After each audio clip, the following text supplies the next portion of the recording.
my favorite uses of equipment are the swim paddles. Before we get into the use and a couple things that you need to focus on when you use the swim paddles is correct sizing.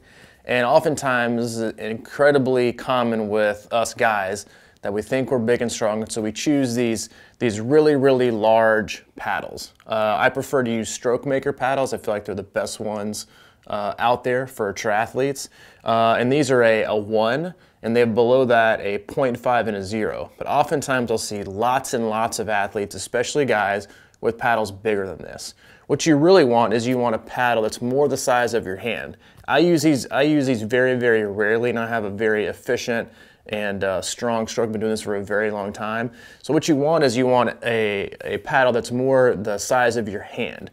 And so I would go down to a 0.5 for me, it's just the size of my hand. Because what happens is when you see athletes that use these really, really big paddles, is they don't have the upper body strength to do a correct, what we call EVF, this early vertical forearm. So when they get here, they actually don't have the ability to get here. So you see them drop their elbows and slide back. So that's actually not gaining you any strength or creating any more muscular endurance. It's just sliding through the water and teaching you bad form.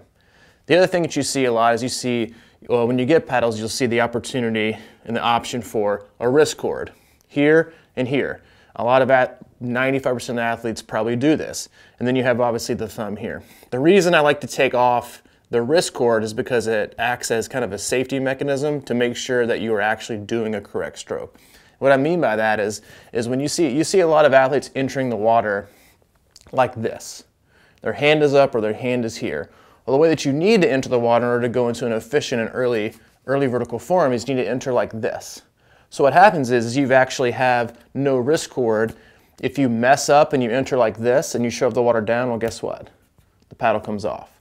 If you do an incorrect stroke, the paddle alerts you to your poor form and your failed technique and actually pops off. If you keep it there, you're not making any strides. You're not making any difference in your stroke. So if you don't enter water like this and you enter like this, it pops off. Another common thing you see is athletes that want to come out of the water here because they're really obsessed with the high elbow out of the water, something we'll cover later. And what happens is if you exit the water early, well, guess what happens again?